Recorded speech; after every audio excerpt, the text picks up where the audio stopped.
A gente vive num país que, infelizmente, a gente aprendeu a testemunhar tragédias quase que diárias, né? Incêndios, prédios que desabam como se fossem feitos de papel, fuzilamentos de carros ali, as pessoas indo para um chá de bebê.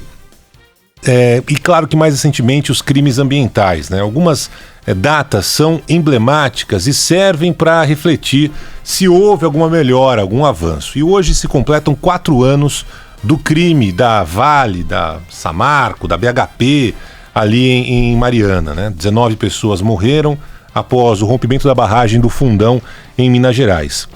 Aí você pega um pouco de como é que está a apuração desse triste episódio, dos 22 réus que foram denunciados pelo Ministério Público após toda a destruição ali no Vale do Rio Doce. Apenas 9 hoje respondem pelos crimes de inundação qualificada e desabamento. Repare que até agora ninguém foi preso, nada, e ninguém mais responde por crimes, por exemplo, como homicídio, como lesão corporal. Apesar dessa tragédia ter matado em Mariana 19 pessoas, ninguém está respondendo por esses crimes. É como se fosse um resultado de uma praga mandada, sei lá da onde, que tivesse levado essas pessoas da terra sem a participação de nenhum ser humano nesse crime.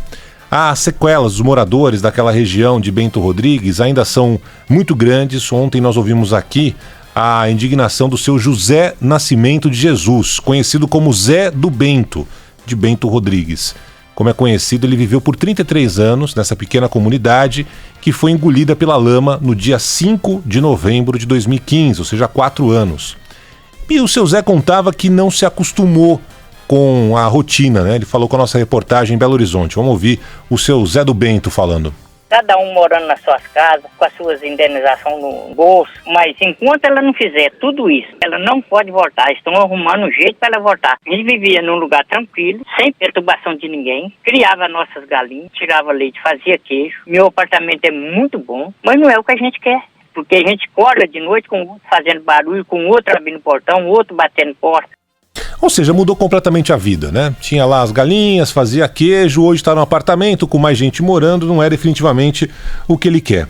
Aí, a gente ouviu agora há pouco o Mardélio Couto, nosso repórter em Minas Gerais, em Belo Horizonte, falando sobre a previsão que dos próximos 100 anos a contaminação por causa dessa lama que desceu da barragem vai continuar no Rio Doce.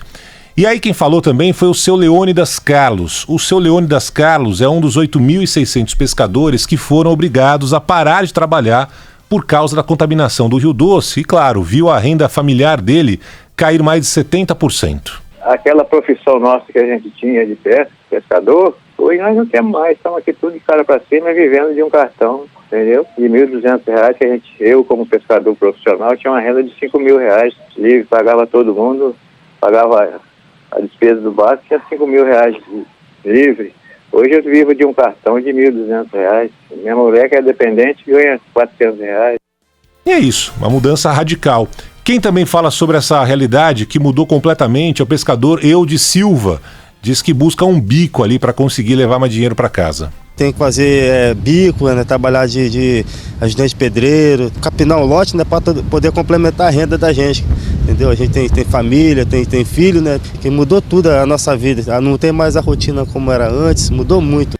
A tal da Fundação Renova, que foi uma entidade criada depois da tragédia, diz que gastou até agosto desse ano cerca de 6 bilhões e meio de reais para ações de recuperação, de compensação ao longo dos últimos 4 anos. Diz ainda que paga auxílio financeiro mensal para 31 mil pessoas, cujo valor corresponde a um salário mínimo. Só que aí, além do escândalo de ninguém ter sido responsabilizado até agora, 4 anos depois desse crime, algumas ações da Vale e da BHP, são as donas da Samarco, mostram que o discurso é completamente diferente da realidade. Por exemplo, 225 famílias têm direito ao reassentamento, ou seja, a uma casa nova. Até agora, nenhuma casa foi entregue. Quer mais de como o discurso é completamente diferente da realidade? Nenhuma das 25 multas que foram aplicadas até hoje pelo IBAMA foi paga. 0, nada, nenhuma multa paga. Os valores somados chegam a 350 milhões de reais. Eu volto a dizer, isso não é nada. É irrisório perto do estrago causado ao meio ambiente Imagina, nos próximos 100 anos o Rio Doce está poluído, esquece, você não vai ver peixe ali, nada, zero. E para essas famílias que perderem tudo, então, nem se fale. Todos esses processos, claro, estão sendo discutidos, fase de recursos, empurrados, bons advogados, e apenas esses números finais mostram como após 4 anos desse crime da Vale, da BHP em Mariana, que depois se repetiu, né, com números e vítimas ainda maiores em Brumadinho, mostram que o discurso é um e a prática é outra. Como é cascata essa história de anunciar com pompa e circunstância que o IBAMA tem direito a receber, nesse caso específico, 350 milhões de reais, que nunca foram pagos. E, sinceramente, não sei se serão mesmo, né?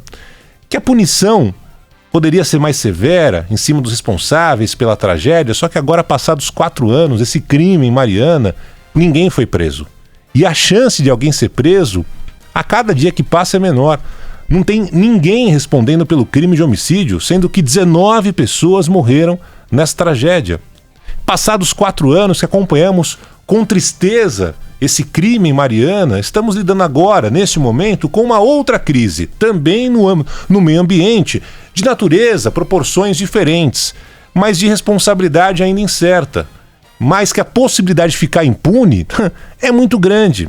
Ontem, pela primeira vez, depois de 60 dias que as manchas de óleo, de petróleo começaram a aparecer ali no litoral do Nordeste, finalmente representantes do IBAMA, da Polícia Federal, da Marinha deram uma entrevista coletiva da forma que deveria ter acontecido no começo dessa tragédia, explicando com clareza o que tem. Sem afetação, sem ideologia, sem discurso babaca falando que peixe é inteligente, ou que tem ali inferências de que o barco do Greenpeace passou pelo momento em que o óleo foi derramado, ou seja, sem meme, sem querer imitar na rede social. Sentaram ali, cada um na sua área, explicando como as investigações estão sendo feitas e como chegaram até a responsabilização, pelo menos a suspeita maior, desse navio grego Bobolina. E quais serão, a partir de agora, as implicações que esse óleo pode causar nas praias e em todo o ecossistema do litoral do Nordeste. Ainda faltam perguntas serem respondidas? Faltam. Principalmente, a gente falava mais cedo sobre isso, o consumo dos animais. Dá para comer peixe? Não dá para comer peixe. Dá para comer lagosta? Camarão? Não dá. Pode ser usado as praias? O pessoal pode dar um mergulho tranquilamente? Não pode. O presidente do IBAMA, Eduardo Bin, lembrou que o limite máximo de uma multa no Brasil para esse tipo de crime é de 50 milhões de reais. Podem ocorrer outras multas, como aconteceu em Mariana, fazendo com que esse valor suba, chegue à casa dos bilhões. A grande questão é a seguinte: a Samarco, por exemplo, tem 350 milhões de reais para pagar em multas ao IBAMA. Até agora não pagou um centavo. Nada. Vai empurrando com a barriga, com os bons advogados, conseguem postergar, liminar, recurso e vamos nessa.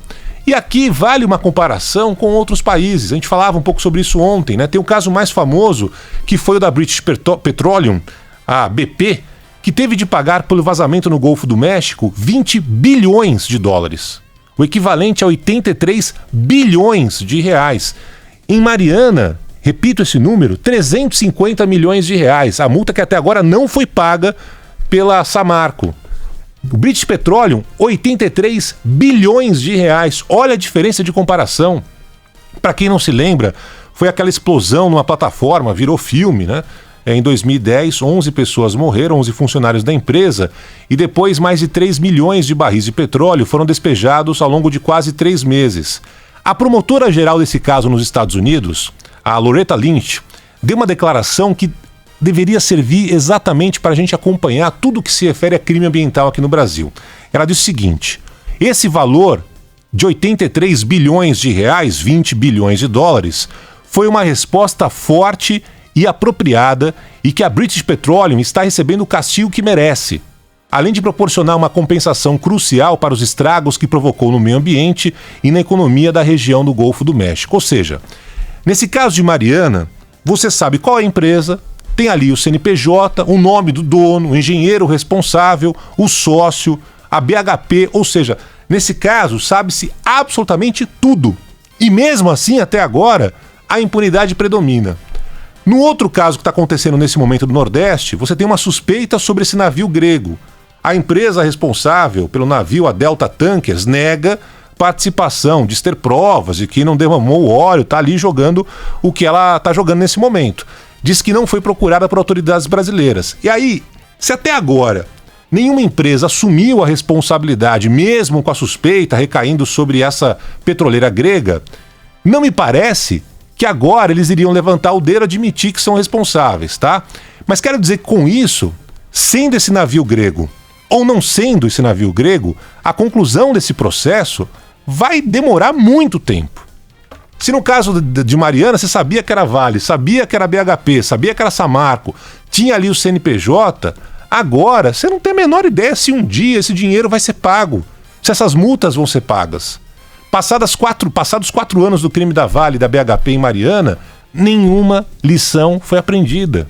Nem do lado do governo, dos órgãos de fiscalização, tampouco do lado das empresas. Basta ver que a tragédia se repetiu depois em Brumadinho e as punições previstas em lei para crimes contra o meio ambiente são tão ridículas, que não servem para inibir práticas que afetam ecossistemas de forma permanente ou custam vidas. Vamos tocar o barco.